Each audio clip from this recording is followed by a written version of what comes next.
Hey everybody, Taylor with KC here, and this is an install guide video for Ford Broncos. Particularly today we're going to be looking at our ditch light kits. It's a super easy, super quick install, 2 bolts per side, nothing really that complicated. So we're going to take a look at how to do this. The process is the same regardless of what lights you're installing onto the vehicle. Today we're going to be throwing on our FlexAir 3s, but process is the same from FlexAir 4, FlexAir 3, Slim Light, Pro 6s, all that good stuff. So pretty quick and easy. Let's dive right in. Okay, so the ditch light brackets install right into the accessory ready location here, right at the base of the windshield of the Bronco, right kind of where the mirror is connected to. Only tools that you really need for it, 2 Torx Plus bits. Torx Plus is a little bit different from a standard Torx. If you only have standard Torx, it'll probably work, but it's better to have Torx Plus. So you need a TP25 and a TP30. You'll see pretty quickly 2 different sizes, super quick and easy. So let's just dive in and start pulling some of these out. You can use an impact wrench if you want. Totally not necessary. Standard ratchet will do. Kind of up to you. Just a little bit quicker. Super low torque application, so you don't need anything. Just nothing crazy. So first step, pull out the 2. There's going to be 1 bolt that's closer to the outside of the vehicle. So that's the one closest to the mirror here. That's the smaller, the TP25. So we're going to take that and we're going to just gently thread in our ditch light bracket from there. Ditch light brackets look kind of like this.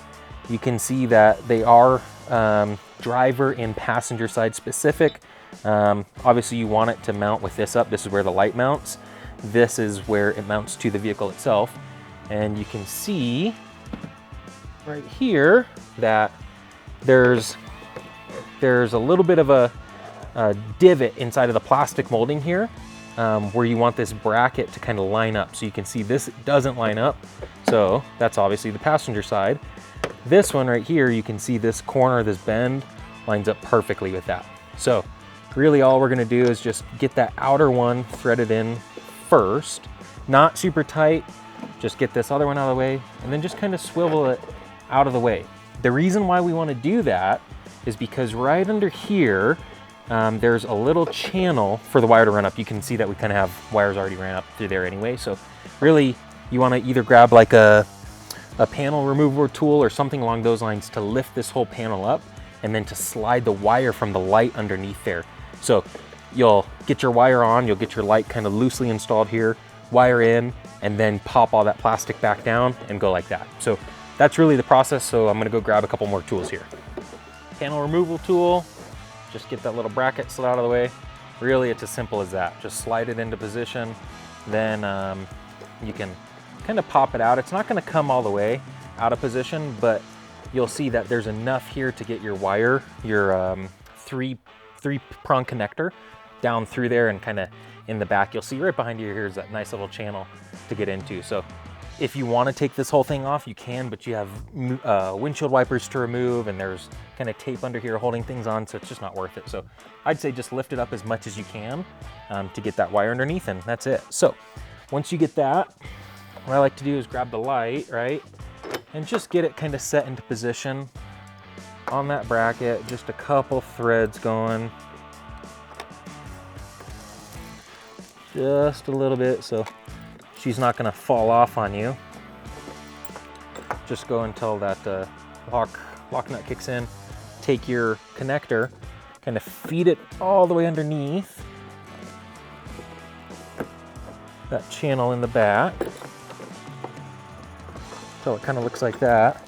So now you can see your connector right through here coming out. So that's all you got to do there. That's into position, and then just start snapping that plastic panel right back into place. Then once you do that, this will kind of snap in. There it goes. Then you can put that back into place, and now I got to find where I put that other bolt. And then you can start to do that second bolt on the ditch bracket right there and get it into position so it kind of holds everything down, and then we'll worry about the aiming of the light afterwards. Nothing crazy on that.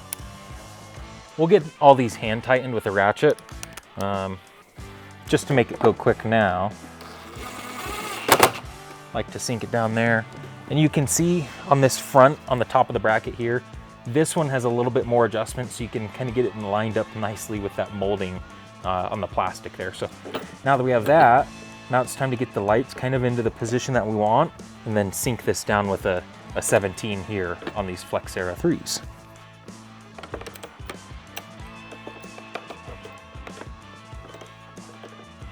Pretty easy. Got everything tightened into position now. You can see that we kicked the ditch lights out to the sides a little bit.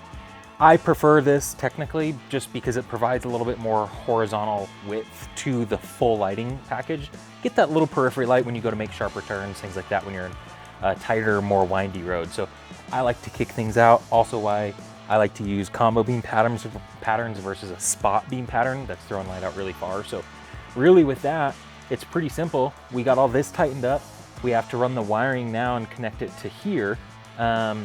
We also have an upfitter wiring guide for these Ford Broncos. So if you're interested in checking out how to wire up exactly to the upfitter switches that some of these Ford Broncos, Super Duties, things like that include, just go ahead and click up in the link here or in the link in the description below.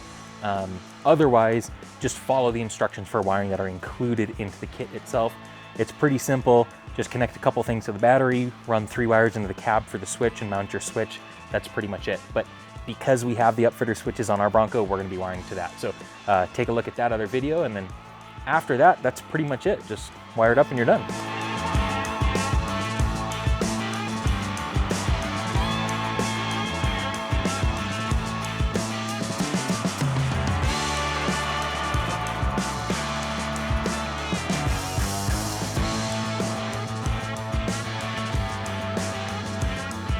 And that's everything for how to install the ditch lights onto Ford Bronco. Like, once again, we installed the Flexera 3s, but it's the same exact process, whether you're looking at the 4s, the Pro 6s, or the Slim Light LED. Quick and easy, one of the best upgrades that you can do that's fairly affordable and also really easy to do on a Ford Bronco. Gives you a lot of output, it's a really nice upgrade. So with that, we hope that you found this video useful.